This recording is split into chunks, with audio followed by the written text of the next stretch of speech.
Et ce lundi, 1er mai, a eu lieu le pèlerinage pour les vocations qui s'est déroulé, au sanctuaire de Pontchâteau en Loire-Atlantique.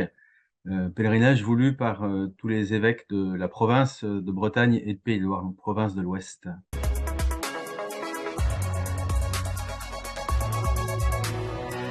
Le pèlerinage pour les vocations, c'était une manière de marquer d'abord la journée mondiale de prière pour les vocations qui avait lieu, juste le dimanche précédent, dimanche dernier.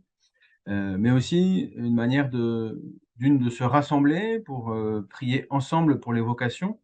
Le pèlerinage des vocations était d'abord une intuition des évêques, de la province, puisque une expérience un peu similaire se vivait dans les Pays de Loire depuis, 2 ou 3 années et la joie des chrétiens à se rassembler pour prier pour les vocations a incité, nos évêques, lors de leur rencontre de province, à le vivre au niveau de la province, donc Bretagne et Pays de Loire.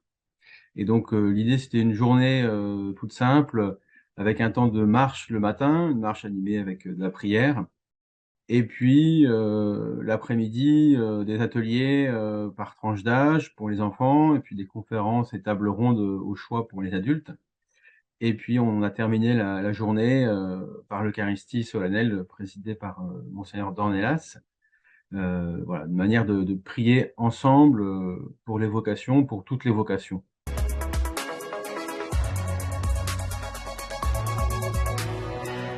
Important de rappeler aux chrétiens que c'est une dimension importante de notre vie de prière, la nécessité qu'il y ait différentes vocations dans l'Église.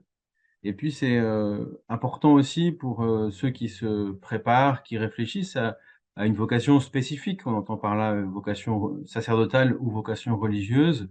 Donc, ces jeunes qui entendent peut-être un appel à donner leur vie au Seigneur, sentent qu'ils sont portés par, la prière de tout un peuple, pour qui c'est important.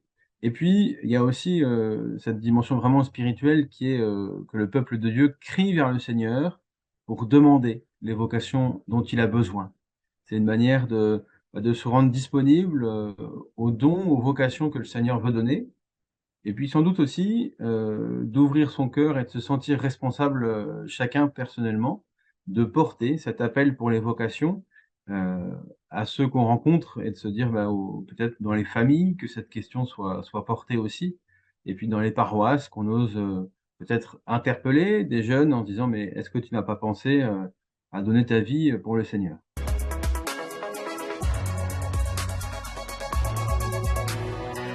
L'état des lieux, bah, je crois que c'est celui d'une église qui devient minoritaire, donc effectivement les vocations, diminuent régulièrement, même si cette baisse, plutôt tendance à se stabiliser, heu, dans les dernières années.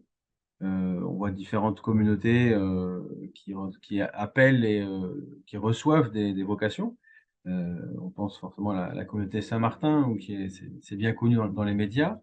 Mais, de manière, générale aussi dans les vocations de prêtres, diocésains, il y a aussi des gens qui viennent toquer à la porte des séminaires. On a régulièrement, dans les services diocésains des vocations, des gens qui se posent des questions et qui viennent, s'engager.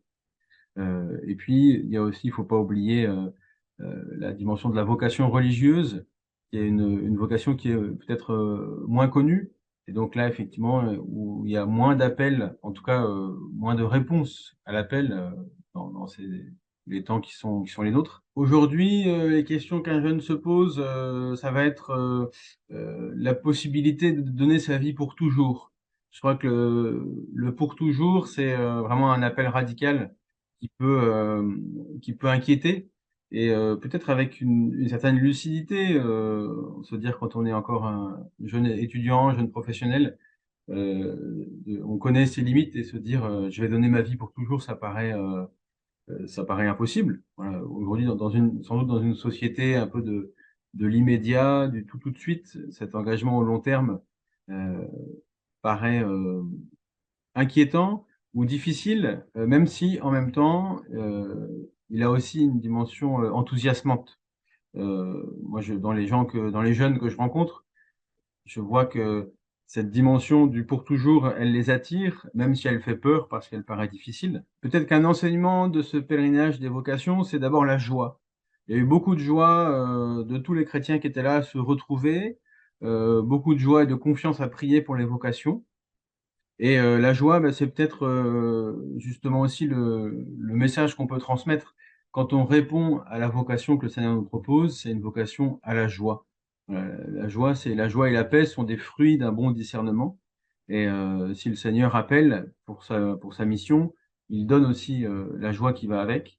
Et puis un appel à la confiance, euh, parce que justement, quand on ressent un appel à une vocation dans son cœur, dans sa vie de prière, on peut se sentir seul, mais l'Église accompagne le discernement, l'Église accompagne la formation, et l'Église accompagne aussi une fois dans le ministère. Il ne faut pas rester tout seul, aller se rapprocher des services des vocations, se rapprocher de ses paroisses pour pouvoir échanger avec d'autres, porter avec d'autres ce questionnement à un engagement pour toute la vie.